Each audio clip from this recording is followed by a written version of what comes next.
Le micro, Édouard. Bonsoir, bienvenue. Bonsoir. Tout va bien? Merci. Oui, ça va. Vous venez de loin, vous, en plus, hein? Du Gers. Du Gers. Je suis venu en voiture. Oui. Donc c'est moins long qu'en fauteuil. C'est moins long qu'en fauteuil, c'était peut-être moins risqué Aussi. avec les transports en commun. Puis c'est On moins- va pas refaire l'histoire. C'est mais- moins fatigant. Bon, Édouard, vous êtes tout jeune, 26 ans, des projets plein la tête, et puis déjà chef d'entreprise, c'est bien ça? Oui, entrepreneur.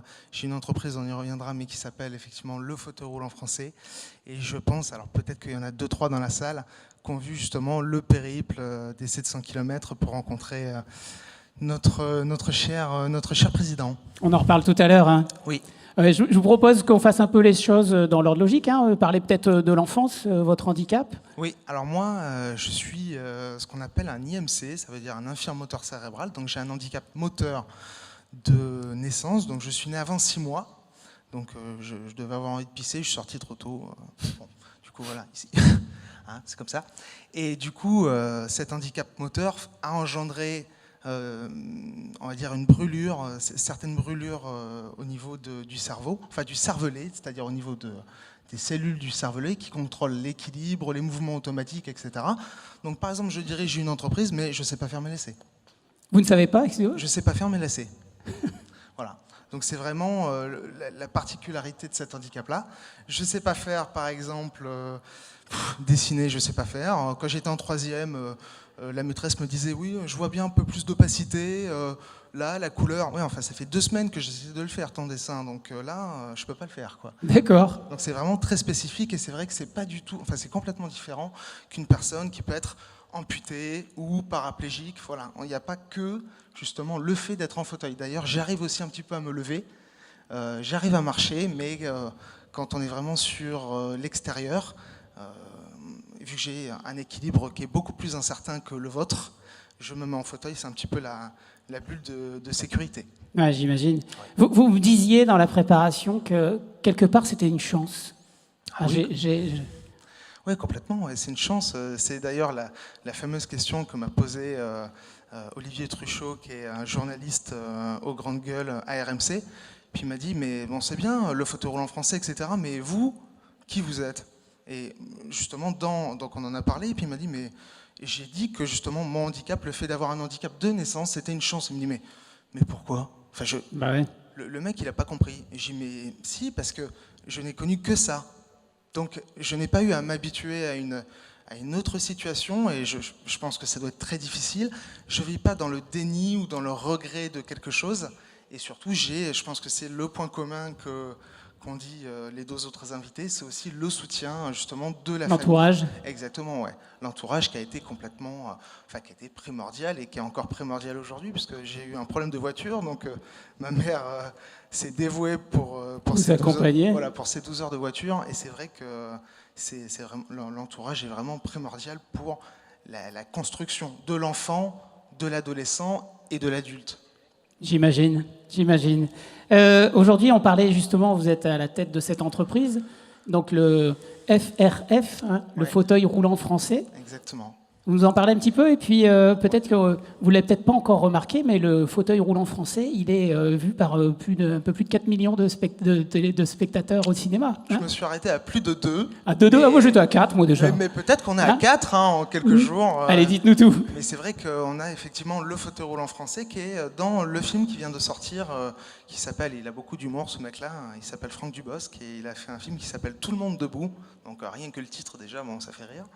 Et effectivement, Alexandra Lamy, que je trouvais très belle. Aussi. Mais qui est encore plus belle, puisqu'elle elle joue le rôle d'une personne en situation de handicap, et elle est sur le fauteuil roulant français. Donc Gaumont m'a appelé et m'a dit, on est une production française, des acteurs français, nous on veut un fauteuil roulant français.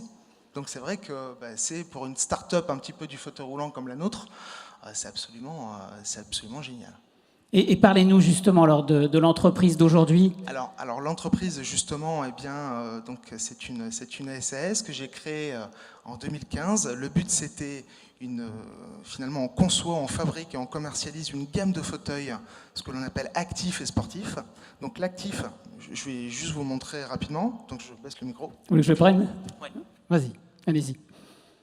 Actif, si vous m'entendez entendez tous, c'est ça. Ça veut dire que là, j'ai un trottoir, je fais ça, et hop, je peux descendre le trottoir. C'est ce qui me permet vraiment d'être, comment je pourrais dire, à la mesure des obstacles du quotidien. Et vraiment un matériel léger, maniable. Vous voyez que le mec est super fort quand même. Voilà. Donc ça, c'est ce qu'on appelle la partie donc fauteuil actif. Et après, il y a une déclinaison pour la pratique du sport, comme on en parlait avec... oh là là, j'ai oublié son prénom. Avec Jérôme. Voilà, avec Jérôme, pour la partie du... Excuse-moi Jérôme, pour la partie du handisport. Donc le but, c'était vraiment ça, que ce soit justement Made in France, d'où le fauteuil roulant français, puisqu'on est la seule marque française dans cette gamme de produits, c'est-à-dire vraiment... à mi-chemin entre le fauteuil roulant médical, hôpital très lourd, que tout le monde connaît, et le fauteuil roulant électrique qui là convient pour vraiment d'autres pathologies. Donc j'ai créé vraiment ce sur quoi je me baladais depuis tous les jours, puisque bon, voilà, moi j'ai quand même l'habitude depuis que je suis petit. Je suis passé de la poussette au fauteuil. Donc, vous voyez, j'ai toujours eu le son des roues sur le sol. Mais dites-moi, créer une entreprise quand on est justement avec un handicap, ça ouvre ou ça ferme des portes? Quel est le parcours? Est-ce qu'il Ça ferme. Ça ferme? Ça ferme. Moi, en fait, j'ai voulu créer cette entreprise parce que je me suis dit... Puis mon père, pessimiste un peu de nature, m'avait dit, tu sais, c'est pas évident quand même, hein, enfin, l'handicap et tout, et au niveau de l'emploi, ça peut être un petit peu difficile. C'était le constat qu'il avait fait, et donc je me suis battu, etc. Et je me suis dit, mais est-ce que la solution, c'était pas de créer sa société, d'être acteur de sa propre vie, finalement? Donc c'est ce que j'ai fait. J'ai créé cette société donc en 2015. On a eu un démarrage de la société.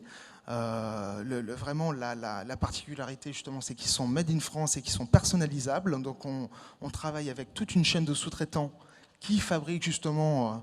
chacun une partie du fauteuil. Voilà, on a la sellerie, on a la broderie, on a l'usinage, on a le cintrage du tube, et tout est centralisé dans le Gers, à Lectoure, qui est justement l'atelier d'assemblage où on fait le contrôle qualité, la finition, et on fait partir après pour expédition, pour justement équiper toutes ces personnes qui en ont besoin, parce que voilà, on se retrouve en fauteuil, c'est une situation qui est très difficile, et il faut justement un matériel adapté, j'entends bien. Adapté et made in France de surcroît. C'est pas toujours simple, j'imagine. Je sais que récemment, vous êtes allé tout là-haut, où il fallait justement où se prennent les bonnes décisions, où on pouvait convaincre de ces projets. C'est pas simple. Moi, je fais, mais moi, je fais 1m20, 1m30. Enfin, je fais pas 1m70, je fais 1m20 ou 1m30 assis. Donc, tout de suite... Le rapport? La perception, moi on m'a dit beaucoup, mais bon, Édouard, ton projet, c'est super. Alors moi, maintenant, j'ai horreur qu'on me dise ça, parce qu'il y a plein de gens qui ont eu un super projet et puis ils sont plus là. Donc souvent, on me disait, ouais, c'est génial ce que tu fais. Ouais, mais je sais que c'est génial, parce que je le fais. Donc, mais on me disait, mais tu restes une personne handicapée quand même, hein, ne l'oublie pas. Ben non, t'inquiète, hein, je ne l'oublie pas, ça fait 26 ans que je suis dessus, donc c'est vrai qu'il y a eu certaines difficultés, il a fallu prendre des décisions avec le soutien de ma famille. De l'entourage, une fois encore. Voilà, beaucoup, parce qu'on parle du fauteuil roulant français, mais il y a eu effectivement certaines douleurs, bon, des dizaines d'opérations, et puis pour la petite anecdote, c'est toujours marrant, mais une fois, on en avait parlé ensemble au téléphone, et... je me suis fait opérer du fémur, j'ai 11 heures d'opération, donc ce qu'on appelle une dérotation fémorale, 3 chirurgiens, c'est-à-dire je me fais opérer à la Timone à Marseille, qui est vraiment le gros hôpital avec un chirurgien de Paris et de Bordeaux qui vient m'opérer. Je me réveille, j'ai mal, etc. Et à un moment, j'ai mon frère qui est à mon chevet, comme ça, donc je souffre, hein. J'ai mal, je pleure, bon... Des heures se passent et puis à un moment ça va un petit peu mieux et puis il me fait nous on descend prendre un café, tu bouges pas? Bah non. Et là je me mets à rire et on se met à rire mais comme des cons quoi, mais limite à en pleurer quoi. Et je pense que ça c'est un peu la force aussi de notre famille, c'est que dans des moments c'est un peu comme à l'enterrement. Vous voyez, c'est un moment où il faut surtout pas rire quoi. Et ben là. Non. Et c'est là où ça part. Voilà. Et justement, je pense que c'est la force de notre famille de pouvoir, finalement, ça a permis, il y a de la pudeur et surtout, ça je pense, permis de surmonter des grandes épreuves. Merci pour ce partage. Alors, récemment, il a fallu justement, il faut encore, j'imagine, convaincre par rapport à l'entreprise, au projet. Et vous avez fait un périple de plus de 700 km pour aller justement convaincre et avoir quelques garanties. Oui, je suis un peu handicapé. Alors, peut-être dites-nous aussi, je suis un tout. peu Oui. fou. Ben, en fait, j'ai fait plus de 700 km En fauteuil. en fauteuil roulant, Mhm. ce qu'on dit un peu les journalistes à bout de bras. 700 km donc du Gers, donc de Lectoure, là où donc il y a l'atelier et le cœur du fauteuil roulant français, jusqu'au palais de l'Élysée. Voilà. Donc ça a duré 21 jours. Et puis ça a été absolument extraordinaire. Des rencontres. Alors des rencontres, mais surtout je me suis entraîné 3 semaines. Alors j'étais sportif un petit peu en e-sport, je faisais du tennis, etc. Mais bon, là on est quand même sur un dépassement de soi quand même assez extraordinaire. Et puis j'ai cette idée-là dans la nuit. Et puis bien évidemment, j'ai pas réfléchi, parce que si j'avais réfléchi une seconde de plus, s'il fallait que je le fasse, je l'aurais pas fait.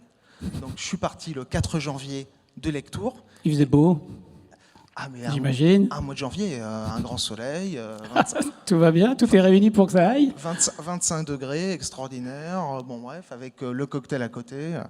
Et donc on est parti donc avec mon frère qui était en camping-car et mes parents derrière pour justement un petit peu de sécurité.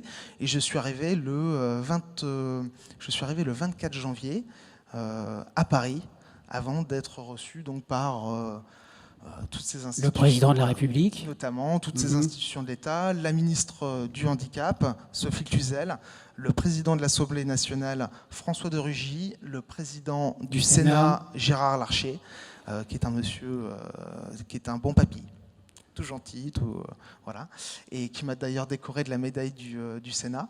Donc ça, c'était juste quelque chose. Vous m'auriez dit ça. Enfin, je pense que vous auriez dit à mes parents. Tout ça, il y a quelques années, vous savez, il y a un chirurgien qui a dit à mes parents, vous savez, si vous avez l'espoir de voir votre fils taper un jour dans un ballon, faut vous enlever ça de la tête. Hein. Et je pense que là, aujourd'hui, on a vécu tous ensemble quelque chose de très fort. Et c'est vrai qu'on a rencontré donc le Saint Graal, Manu.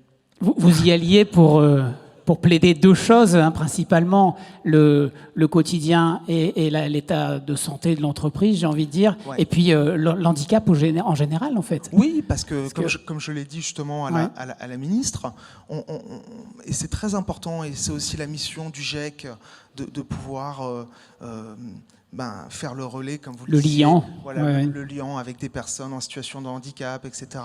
C'est très important. Et l'intégration, je pense qu'il y a toutes ces valeurs que les GIEC partagent.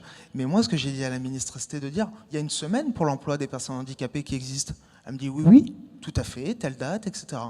Et j'ai dit, oui, mais les personnes en situation de handicap qui entreprennent, il n'y a pas une semaine pour ça.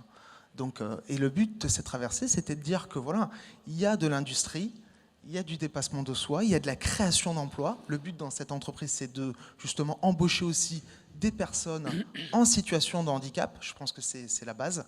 Donc c'était aussi de défendre tout ça et justement que à demain, notre entreprise, le fauteuil roulant français, il puisse avoir les moyens finalement de ses ambitions. Très bien. Et vous me disiez que toutes ces personnes rencontrées avaient vu en vous, pas la personne avec le handicap, mais le chef d'entreprise, et que quelque part, c'était aussi là une belle satisfaction, une belle reconnaissance. C'est extraordinaire. Hein. Quand vous avez toutes ces personnes, et notamment Gérard Larcher, je pense qu'ils ont tous bien compris qu'on n'était pas là pour la photo. Moi, je le rappelais, puis je pense qu'il ne fallait pas. Ils se sont dit, bon, le petit, là, il a fait 700 bornes, on va essayer de le prendre un petit peu au sérieux. Et c'est vrai que cette phrase de dire, voilà, je ne reçois pas la personne en situation de handicap, mais le chef d'entreprise, le jeune entrepreneur, et ça, pour moi, c'était très fort. Et je pense que de faire partager ça, vous savez... Là, vous avez préparé votre oral et donc vous avez le micro. Mais si là, le micro, il se coupe, vous avez tout bien préparé, tout se passe très bien, et là, le micro, il se coupe, vous êtes en situation de handicap. Comme quoi, les situations de handicap, elles peuvent être très diverses et à plein de degrés. Et je pense que c'est aussi une chose à retenir ce soir. Vous êtes sur votre deux jambes, etc. Mais si j'arrive à faire passer ces petits messages, de dire, voilà, on peut de la considération et de justement voir la personne en situation de handicap telle qu'elle est. Alors souvent on me dit, une personne que j'avais croisée, elle me dit ouais mais moi je veux être comme tout le monde. Ouais, mais qu'est-ce que ça veut dire être comme tout le monde? Ça veut rien dire. Moi, je me sens différent. Mais c'est justement cette différence qui m'a fait que j'en suis là aujourd'hui. Donc je préfère me sentir différent. Ma différence. Voilà. Mais l'assumer et justement dépasser ses propres limites, tout simplement. C'est très clair, Voilà. très très clair. Je vais encore abuser un peu de vous, Édouard, puisque je trouve que l'échange est extrêmement intéressant. Puis je sais qu'on pourra le continuer aussi tout à l'heure dans le cocktail dînatoire. J'ai 3 choses quasiment à vous demander. La toute première, si vous voulez bien, ce serait de nous faire une confidence. S'il y a quelque chose que vous avez envie peut-être de nous partager. La confidence, elle est simple. Est-ce que je me suis posé la question. Est-ce que le fait d'être, est-ce que j'aurais vécu tout ça si je n'étais pas en fauteuil? Est-ce que j'aurais eu mon bac? Est-ce que j'aurais eu la médaille du Sénat? Et est-ce que j'aurais rencontré le président pendant 45 minutes? Je ne sais pas. Peut-être que j'aurais eu une vie différente sur mes 2 jambes, mais peut-être pas aussi. Et attention, hein, je ne veux pas me créer un ego, je n'ai pas l'impression d'être quelqu'un d'inspirant, voilà, mais peut-être que je n'aurais pas eu une vie aussi inspirante. Et voilà, j'ai cette fierté de dire, j'ai cette fierté-là en tout cas. Voilà. C'était un peu ma deuxième question. Oui. La fierté du parcours, peut-être, non? Ah oui, du parcours, de toute façon, ce n'était pas prévu. Hein, donc, voilà. Mais c'est vrai que la fierté, je pense que c'est mon âge. Parce que là, je suis devant vous. Et il y a quelques années, il n'y a pas très très longtemps, j'étais en train de me faire chier dans certains cours à l'université, quoi. Donc, et là, je pense que c'est mon âge parce que j'ai beaucoup de choses à raconter à mes enfants, à mes futurs enfants. Et surtout là, j'ai beaucoup de choses à transmettre à vous tous là, qui êtes dans cette salle-là. Donc, et si j'ai beaucoup de choses à transmettre là, j'espère avoir encore plus de... J'ai de la marge. Donc je pense que j'aurai encore plus de choses à raconter plus tard. Enfin, j'espère. Très clair, très très bien, très intéressant. Et alors, finalement, en fait, on dit, voilà, je suis le vieux sage, je vais donner un conseil à quelqu'un, puis c'est plutôt voilà, sur l'expérience. Mais moi, j'ai presque envie d'avoir un conseil de votre part, 26 ans, des réalisations, des projets. S'il y avait un conseil, peut-être, qu'on pouvait avoir de votre part. Alors je vous arrête. Et choisissez le thème. Hein. Ouais, alors je vous arrête tout de suite. Hein. Je n'ai pas le projet de refaire 700 km. Non, on a compris. Là, je vais m'arrêter un tout petit peu. Les parents ne seraient pas d'accord non plus. Alors j'ai fait des trajets. Ces quelques mois, j'ai fait le trajet du salon à la cuisine, etc. Donc ça m'a fait du bien, hein, ça m'a ressourcé. Mais si je pouvais donner un conseil, c'est que il faut trouver ce qu'on aime. Le travail, il occupe une grande partie de l'existence, finalement. Et je pense qu'il faut vraiment, voilà, il faut trouver ce qu'on aime et se battre. Se battre pour ce que l'on veut faire, quoi, tout simplement. Tout simplement. Voilà. Mais en tout cas, c'est un long chemin, mais je pense que c'est la base. Si on n'aime pas ce qu'on fait, on va pas jusqu'au bout. Les petits plaisirs, savoir les identifier, faire ce qu'on a envie de faire. Exactement. Et puis j'espère qu'on pourra discuter un petit peu de cet après-périple ensemble, et puis partager un petit peu ce qui peut nous rassembler. Merci Édouard, très intéressant, grande sincérité là une fois encore dans le... Attendez, je vais garder le micro Édouard parce que je vais en avoir besoin, merci. Et on se retrouve tout à l'heure, merci. Vous avez raison d'applaudir mesdames et messieurs. On passe une bien bonne soirée.